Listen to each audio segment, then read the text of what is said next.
Olá, meus queridos. Conforme eu tinha combinado com vocês, né? Estou aqui para a gente corrigir o nosso estudo dirigido de prescrição e decadência, que foi feito lá no inicinho do semestre, tá? Lembrando, gente, que a prescrição e decadência, ela está tratada do 189, tá? Ao artigo 211 do meu Código Civil de 2002. Eu já tinha falado isso em sala para vocês, mas vou repetir aqui. Os estudos dirigidos, eles são uma forma de revisão, né? E também de, como é que eu falo, gente? Revisão e assimilação ali do conteúdo, né? Uma forma de você acabar assimilando, de você acabar guardando o conteúdo. Então, eu acho que ao fazer um estudo dirigido, você deve buscar fazer o estudo dirigido da forma mais completa. Então, fundamentar legalmente todas as respostas, tá? Porque o momento do estudo dirigido é o momento que você está estudando, revisando, assimilando e guardando aquele conteúdo, beleza? Então, vamos lá, gente. Primeiro exercício. J sofreu danos causados por Y quando tinha 5 anos de idade. De acordo com o Código Civil, conhecido o autor do dano desde a sua perpetração, o prazo prescricional para a pretensão de responsabilização civil. Gente, nós sabemos que o prazo para a pretensão de responsabilização civil, assim como todos os prazos prescricionais, estão lá no 205 e no 206. A prescrição de responsabilidade civil, especificamente, ela está no 206, parágrafo 3º, inciso 5. Olha lá, prescreve 1 ano, não, prescreve 206, parágrafo 3º, em 3 anos, inciso 5, a pretensão da reparação civil. Então, como a gente sabe que prescreve em 3 anos, a alternativa A, né, e a alternativa E não poderiam ser, não é isso? Então, a gente já marca aqui, ó, a não pode ser, nem a E. Então, me sobra a B, a C e a D. Vamos dar uma lida na B. A pretensão de responsabilização civil de 3 anos começa a ser contado da prática do dano. Gente, geralmente, a pretensão, ela nasce junto com a lesão do direito subjetivo patrimonial. Mas nós temos algumas hipóteses que podem impedir o nascimento do prazo prescricional, não é isso? Essas são as minhas hipóteses impeditivas. Gente, as minhas hipóteses impeditivas, elas estão lá no código, não é isso? E elas estão no código no 197, 198 e 199. Aqui no caso específico, gente, a pessoa que sofreu o dano, não é isso? O J, quando houve a perpetração do dano, quando houve a lesão ao direito subjetivo patrimonial, ele tinha 5 anos. Ele se enquadra em alguma das causas, né, de impedimento da prescrição? Se enquadra no 198, inciso 1. Também não corre a prescrição contra os incapazes de que trata o artigo 3º. Então, gente, a gente sabe que não corre nenhum tipo de prazo prescricional contra os absolutamente incapazes. Então, até os 16 anos, até que cesse, né, a incapacidade absoluta do J, não corre prazo prescricional. Então, a 3 não está correta, porque o prazo aqui, nesse caso específico, não vai começar a ser contado da perpetração do dano, da prática do dano, não é isso? Por quê, gente? Porque aqui, no caso específico, há uma causa que impede o prazo prescricional. A causa está na letra C, começa a ser contado da cessação da capacidade absoluta de J. Por que a letra D está errada? Porque, gente, corre prazo prescricional contra relativamente incapaz.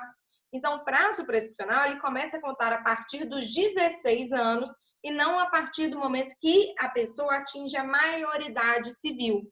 A exceção aqui é em relação ao prazo do ascendente contra o descendente, não é isso? Enquanto durar o poder familiar. Eu conversei com vocês em sala que nós vamos entender que o poder familiar ele cessa aos 18 anos. Então, se o dano sofrido por J tivesse sido causado por Y, que é seu pai, aí sim o prazo começaria a contar apenas quando esse atingisse a maioridade civil, Porque coincide com o fim o quê, gente? Coincide com o fim do poder familiar de ascendente sobre descendente, tá?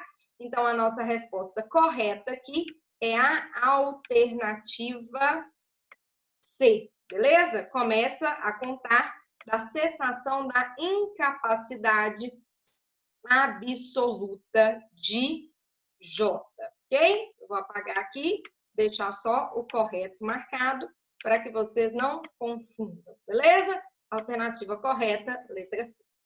Vamos para P, vamos para 2. P e R firmaram um contrato pelo qual P se obrigou a pagar quantia líquida a R. No instrumento contratual, estabeleceram que, se não paga o débito, o prazo de prescrição para a cobrança da dívida seria aumentado de 5 para 10 anos. 7 anos depois do vencimento do prazo, R ajuizou a ação de cobrança, a qual foi julgada procedente. Em apelação, P alegou prescrição que não havia feito em primeira instância. O tribunal, vamos lá, gente.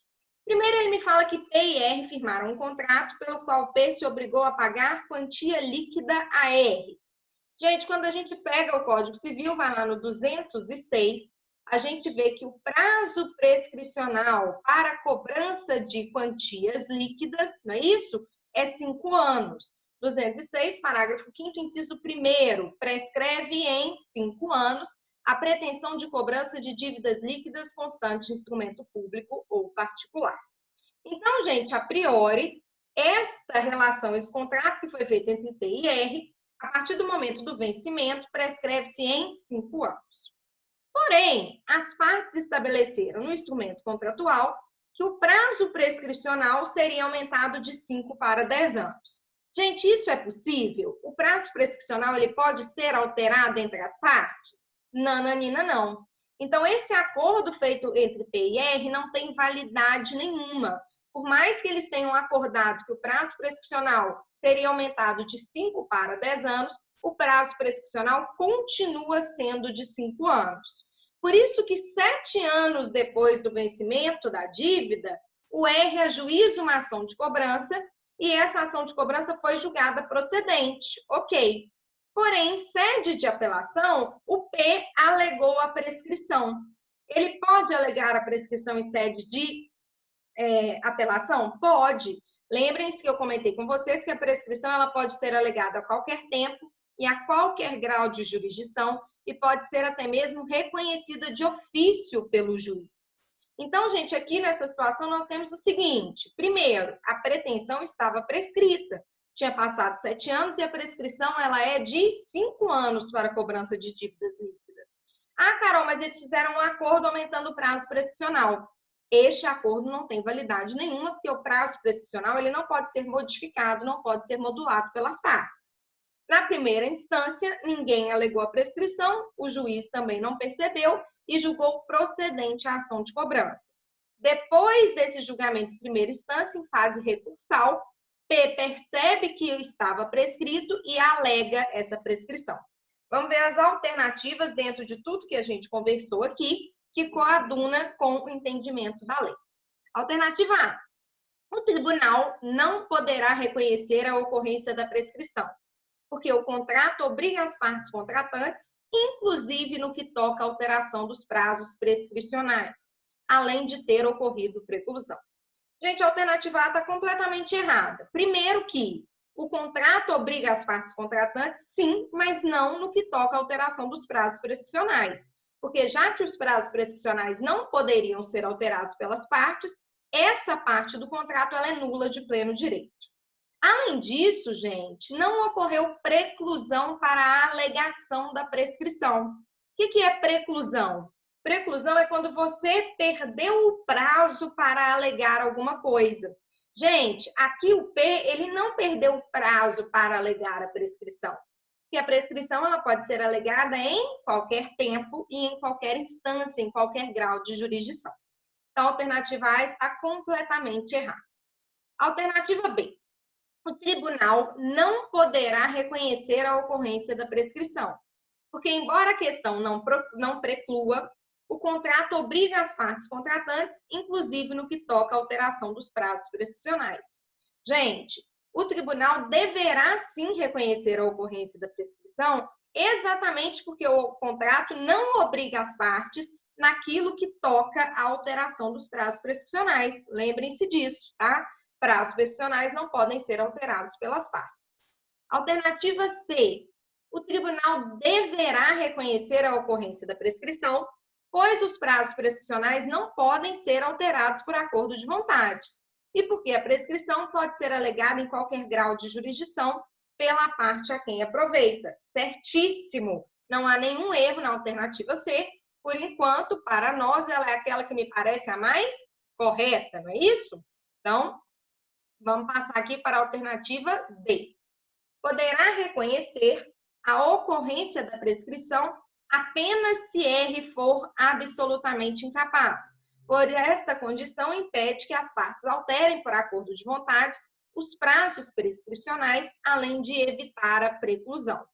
Gente, lembrem-se, os prazos prescricionais não podem ser alterados pelas partes, independente se elas estão em plena capacidade ou não. Por isso que tanto a D quanto a E estão incorretas, tá? A alternativa correta aqui da 2 é a letra C, de cachorro. Passando, vamos para a minha alternativa 3, para a minha questão 3. Manuel é médico do Exército Brasileiro, tá? Vamos apagar aqui só para não confundir vocês. Manuel é médico do Exército Brasileiro. Em janeiro de 2010, teve seu automóvel que estava estacionado abalroado por Nicolas, tendo um grande prejuízo material por conta de tal fato. Porém, em março de 2010, foi designado para uma missão humanitária no Haiti a serviço do Exército, retornando ao Brasil apenas em janeiro de 2014. Diante dessa situação hipotética, é correto afirmar que Manuel. Gente, será que o Manuel ele encaixa em alguma hipótese que impede, que suspende ou que interrompe a prescrição? Lembrando que o prazo prescricional aqui seria de 3 anos, não é isso? Contados a partir da batida do automóvel que se deu em janeiro de 2010. Então, o Manuel ele é médico do Exército Brasileiro e em março de 2010 ele foi designado por uma missão humanitária no Haiti. Quando a gente pega o Código Civil, né, a partir, né, do meu artigo 197, lendo todas as hipóteses, a gente chega no 197.2, que fala que também não corre a prescrição contra os ausentes do país em serviço público da União, dos estados ou dos municípios. Então, gente, o nosso médico aqui, o Marcelo Manuel, ele se encaixa em uma hipótese que pode ser tanto de impedimento quanto de suspensão da prescrição. Ah, Carol, eu não lembro como que eu verifico no caso concreto se se trata de impedimento ou se se trata de suspensão. Não tem problema. Você tem que verificar o que aconteceu primeiro. A pretensão, a lesão ao direito subjetivo patrimonial ou a causa que impede ou suspende, né, o prazo prescricional. Gente, se primeiro aconteceu a lesão ao direito subjetivo patrimonial e depois aconteceu a causa, que pode ser impeditiva ou suspensiva, nesse caso a causa será suspensiva. Então, se primeiro ocorre a pretensão, se primeiro ocorre a lesão ao direito subjetivo patrimonial e depois a causa, essa causa ela vai agir no meu prazo, suspendendo esse prazo prescricional. Agora, se ocorre o contrário, se primeiro ocorre a causa e posteriormente ocorre a lesão ao direito subjetivo patrimonial, então a causa, por ser anterior à lesão, ela vai agir no prazo prescricional, impedindo que este comece até mesmo a correr, tá? Aqui no caso em tela do exercício 3, o Manuel ele foi designado por uma missão humanitária no Haiti a serviço do Exército em março de 2010. E a lesão ao direito subjetivo patrimonial se deu em janeiro de 2010. Então, o que aconteceu antes aqui, gente? A lesão ou a causa? A lesão. Então, sendo assim, a hipótese do 197, inciso 2, vai atuar no nosso prazo prescricional, suspendendo esse prazo. Durante o tempo que ele estiver no Haiti, durante o tempo aqui que ele se encontrar ausente do país, em serviço público da União, dos estados ou do município, o prazo não vai correr. Então, vamos achar aqui a alternativa que mais se adequa ao que nós acabamos de conversar. Diante dessa situação hipotética, é correto afirmar que Manuel não poderá ingressar com ação contra Nicolas, pois operou-se a prescrição no caso em tela. Não, gente, a prescrição é de 3 anos, mas a prescrição deixou de correr entre março de 2010 até janeiro de 2014. Então, a partir do momento que ele retorna, o prazo volta a contar de onde parou. O prazo só tinha corrido 2 meses, de janeiro de 2010 a março de 2010. Então, restaria para ele ainda 2 anos e 10 meses para poder ajuizar a pretensão. B. Poderá ingressar com ação contra Nicolas, uma vez que, em caso de reparação civil, o prazo prescricional será de 5 anos a contar da data dos fatos. Não, o prazo prescricional em reparação civil é de 3 anos. C. Não poderá mais pleitear direitos contra Nicolas, pois, passado 3 anos da data dos fatos, opera-se a decadência. Não, gente, operaria-se a prescrição se não tivesse acontecido um fato suspensivo, como nós vimos que aconteceu. Alternativa D. Poderá pleitear seus direitos contra Nicolas, tendo em vista que, durante o período que estava a serviço do Exército, o prazo prescricional de 3 anos para requerer reparação civil ficou interrompido. Não, não é causa interruptiva, é causa suspensiva. Lembra que as causas interruptivas, elas estão dispostas do 202 ao 204. Então, é um rol diferente. E a alternativa E. Poderá pleitear seus direitos contra Nicolas, tendo em vista que, durante o período que estava a serviço do Exército, o prazo prescricional de 3 anos para requerer a reparação civil ficou suspenso. Certíssimo. Então, a alternativa correta da 3 é a letra E. 4. Sobre a prescrição, é correto afirmar: a prescrição somente poderá ser arguída até a prolação da sentença para quem a aproveitar. Gente, erradíssimo. A gente viu que a prescrição ela pode ser arguída a qualquer tempo e a qualquer grau de jurisdição. Letra B. A prescrição interrompida é retomada a partir do ato em que a interrompeu ou a partir do último ato do processo que a interrompeu. Gente, certíssimo, não é isso? Isso é até o artigo 202, parágrafo único, tá? Lembrem-se que a interrupção da prescrição, ela funciona da seguinte forma. A partir do momento que eu tenho o ato que interrompe a prescrição, ele atinge o prazo e o prazo volta a correr do zero naquele exato momento. É por isso que a interrupção da prescrição pode ocorrer apenas uma vez, enquanto a suspensão pode ocorrer diversas vezes. Por quê? Porque quando o prazo é suspenso, ele volta a contar de onde parou e não do zero, como na interrupção. A alternativa B está certíssima. Cópia da letra de lei, 202, parágrafo único. Vamos ver o erro das outras. Alternativa C. Não correrá a prescrição entre os cônjuges na constância da sociedade conjugal. Certinho. Tampouco entre ascendentes e descendentes durante o poder familiar. Certo também. Mas não há qualquer empecilho à sua ocorrência quanto os indivíduos que se acharem a serviço das Forças Armadas em tempo de guerra. Assim, tá, gente? O 198, inciso 3º, fala que também não corre a prescrição contra os que se acharem servindo nas Forças Armadas em tempo de guerra, tá? Alternativa D. Acaso seja a prescrição suspensa em favor de um dos credores solidários, esta, como regra, aproveitará a todos os demais. Gente, não, tá? Se a prescrição ela for suspensa em favor de um dos credores solidários, lembrem comigo que ela só aproveitará os outros credores solidários se ela for indivisível. 201.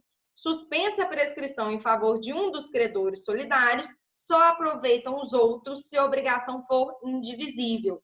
Lembra disso, tá, gente? Lembrem que isso daqui é um caso de uma exceção de um direito de defesa pessoal, tá?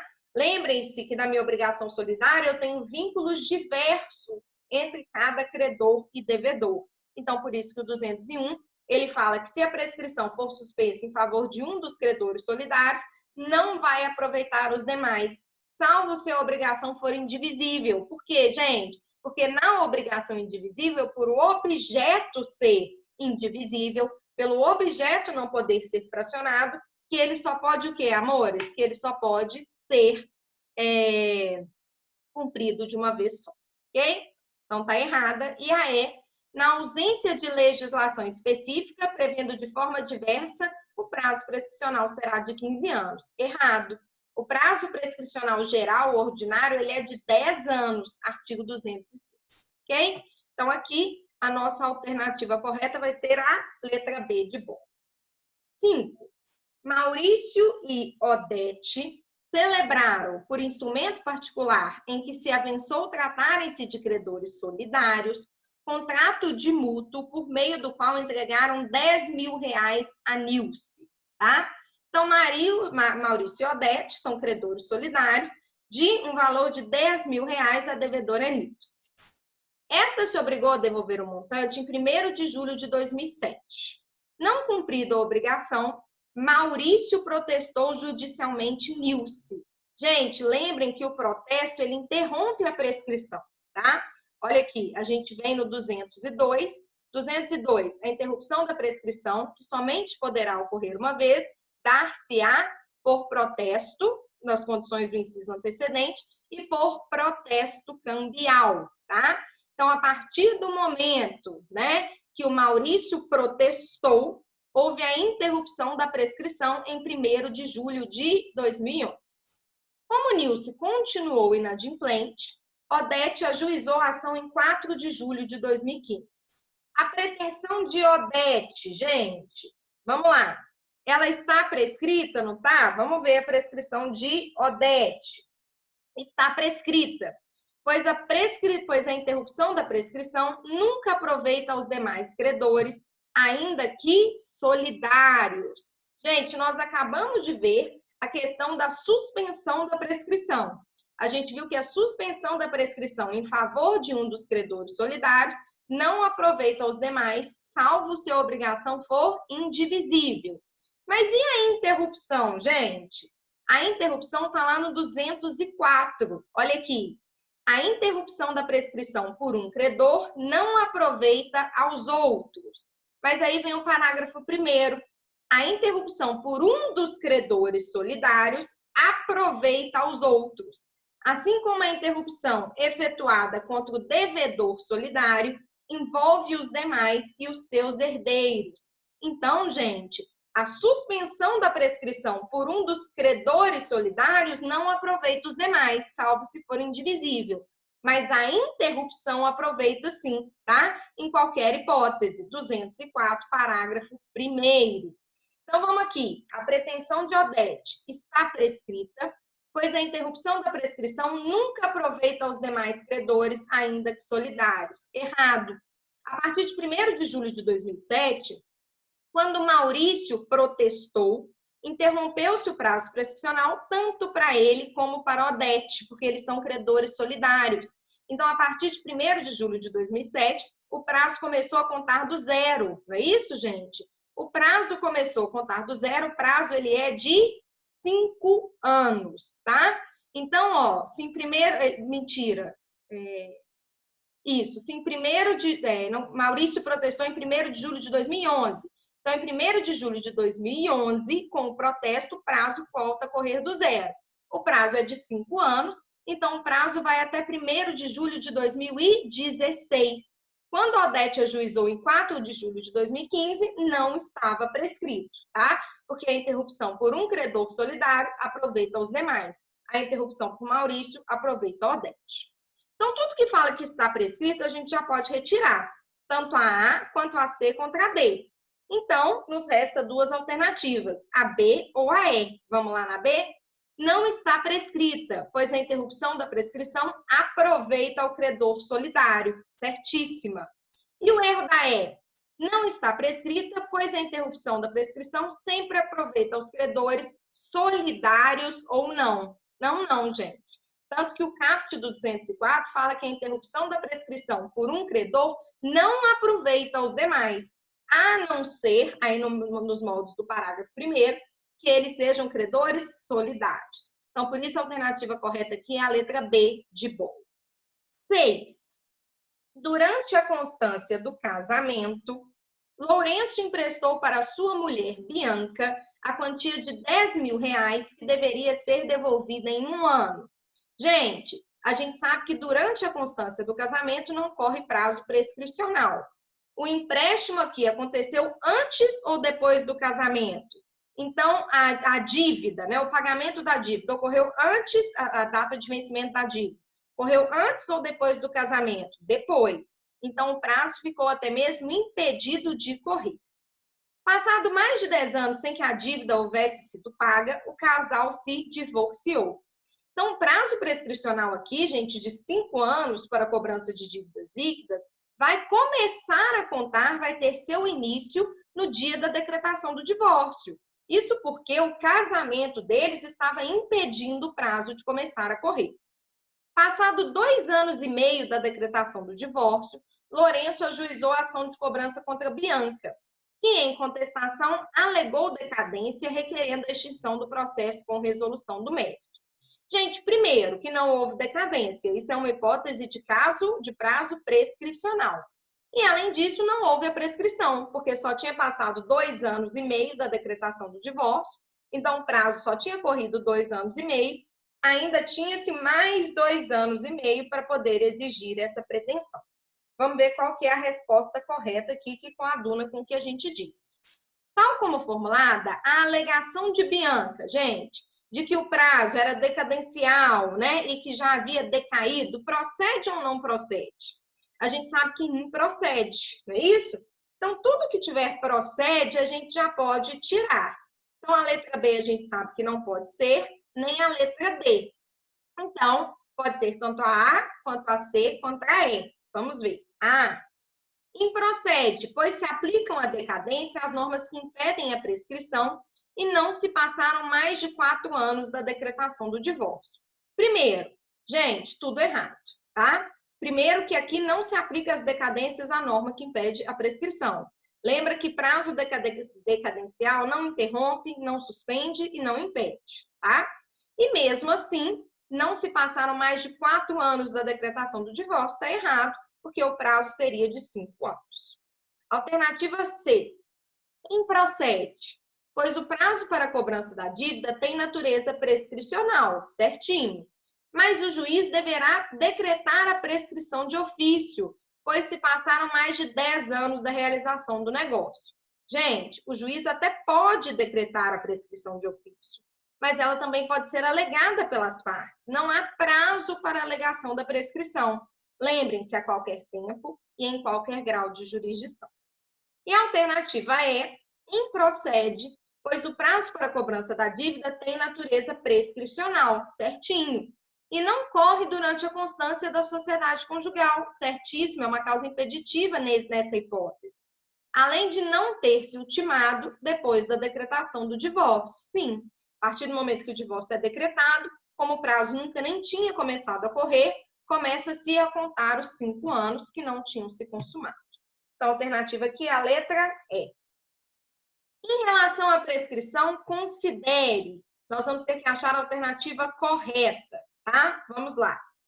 As pretensões que protegem os direitos da personalidade e aos que se vinculam aos estados das pessoas são imprescritíveis como regra geral, certíssimo. Lembra que eu comentei com vocês que nós temos algumas pretensões que são imprescritíveis e elas geralmente estão relacionadas a quê, gente? A situações personalíssimas, aos direitos da personalidade e àquilo que se vincula ao estado das pessoas. Então, certinho. 2.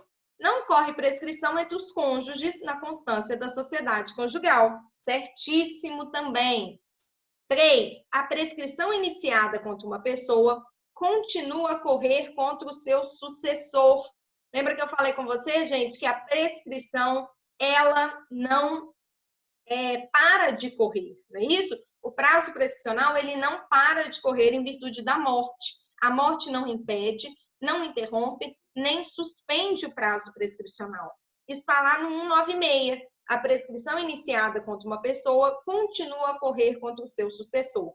Então, a 3 é 196 sem tirar nem pôr. A 4, a prescrição só pode ser interrompida pelo titular do direito violado. Gente, está errado. A prescrição ela pode ser interrompida por qualquer interessado. Artigo 203. Então, a minha afirmativa 4 está incorreta. E a minha alternativa 5, a exceção prescreve no mesmo prazo que a pretensão. A gente já tinha visto isso, a exceção é o direito de defesa, não é isso? E, amores, a exceção prescreve no mesmo prazo que a pretensão, é letra de lei também, artigo 190. Então, aqui nós temos que apenas a alternativa 4 está incorreta. Então, a resposta da 7 é a letra A. Está correto que se afirma em 1, 2, 3 e 5. Ok? Vamos para a 8. A 8 fala da decadência. Vamos lá. A respeito da decadência, assinale a alternativa correta. Não corre a decadência contra os que se acharem servindo nas Forças Armadas em tempo de guerra. Gente, lembrem-se que a regra geral é que o prazo decadencial ele não interrompe, ele não suspende, não é isso? E ele não impede. Então, o A é uma causa suspensiva ou impeditiva, não se aplica a decadência, tá? Regra B, em qualquer caso pode ser interrompida ou suspensa. Errado. A regra geral é que não interrompe nem suspende. C, quando a ação se originar de fato que deva ser apurado no juízo criminal, não correrá decadência antes da respectiva sentença definitiva. Gente, aqui, na verdade, né, não é bem isso que acontece, tá? Ele até deixa claro aqui pra gente quando ele fala, né, da prescrição. Isso é uma das hipóteses, né, de prescrição, artigo 200. Quando a ação se originar de fato que deva ser apurado no juízo criminal, não correrá a prescrição antes da sentença definitiva, e não a decadência. D, não pode ser reconhecida de ofício quando convencional. A D que está certa, tá, gente? Lembra que eu comentei com vocês que os prazos decadenciais, ao contrário dos meus prazos prescricionais, não é isso? Eles podem ser tanto convencionais quanto legais. Os prazos convencionais são aqueles que são estipulados pela parte, não é isso? E o 210, ele determina que apenas os prazos decadenciais legais, que são aqueles estabelecidos por lei, que podem ser reconhecidos de ofício. O 211, ele até complementa, dizendo que se a decadência for convencional, a parte a quem aproveita poderá alegá-la em qualquer grau de jurisdição. Mas o juiz não pode suprir essa alegação. Ou seja, gente, ela não pode ser, né, reconhecida de ofício, que isso que seria o juiz suprir a alegação. Então, a alternativa D está correta. A E, fixada em lei, pode ser renunciada pela parte a quem aproveita. Gente, isso é o contrário do 209. O 209, ele fala que é nula a renúncia à decadência fixada em lei. O máximo que a pessoa pode fazer é não exercer o seu direito durante aquele prazo decadencial, mas ela não pode abrir mão desse prazo de forma antecipada, tá? Alternativa correta aqui, D de dado. 9. Virgílio emprestou a quantia de R$50 mil a Eduardo.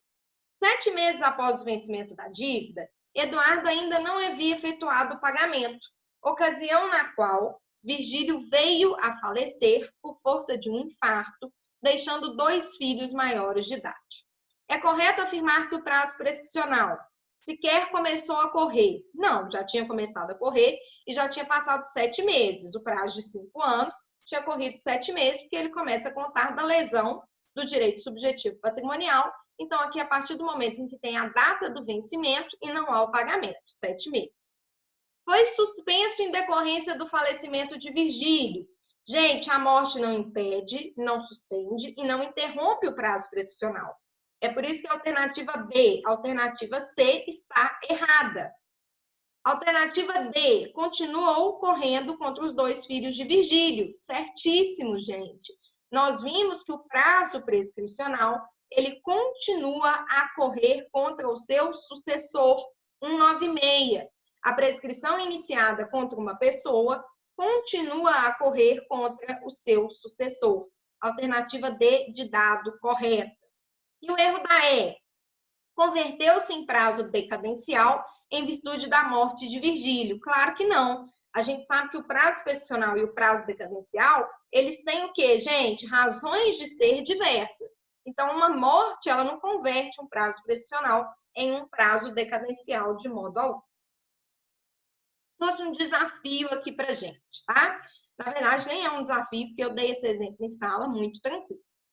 Depois de divorciar-se, Jorge foi obrigado, por decisão transitada em julgado, a pagar alimentos mensais a Ricardo, seu filho então com 8 anos.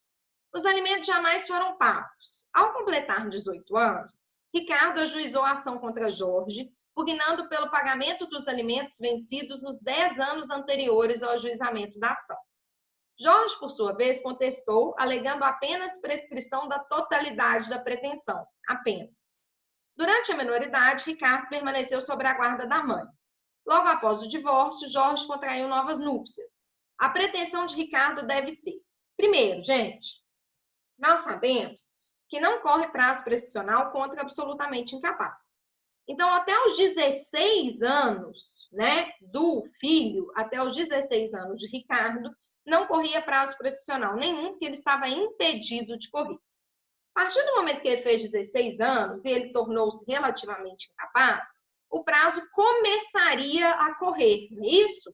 Mas aí ele ainda tem uma outra causa impeditiva que não cessou, que é o poder familiar. Lembra que eu falei com vocês que o divórcio dos pais não cessa o poder familiar daquele pai que não permaneceu com a guarda. Continua-se o poder familiar. Então, até os 18 anos, o prazo prescricional do Ricardo não começou a correr porque ele ainda estava sob o poder familiar do seu pai. E não corre prazo prescricional entre ascendente e descendente. Quando o Jorge fez 18 anos, começou-se a correr o prazo de 2 anos, que é o prazo para cobrança de prestações alimentícias. Aí ele tem 2 anos para cobrar o quê, gente? Todo o período em que não foi pago os alimentos. Por quê? Porque não correu o prazo prescricional daquele período todo, porque estava impedido, primeiro, por ele ser absolutamente incapaz, e depois por ele estar sobre a constância do poder familiar. Aqui no finalzinho, que fala com vocês que a guarda era só da mãe, que o pai caiu de novo, casou de novo, isso tudo era para confundir vocês, para levar vocês a pensar que não tinha o poder familiar, tá? Por isso que aqui, gente, a pretensão de Ricardo deve ser acolhida integralmente, porque não corre a prescrição durante o poder familiar. A alternativa C é a correta, ok? Gente, eu espero que vocês tenham gostado aí da nossa correção. Ficou um pouquinho extenso, né? Mas foi a pedido de vocês. E eu acho que a gente acabou até mesmo fazendo uma revisão da prescrição em decadência, beleza? Nossa prova quarta-feira, no primeiro horário, eu estarei em videoconferência, tá? Para poder ajudá-los em qualquer empecilho que a gente tem, tá bom? Até mais, beijos!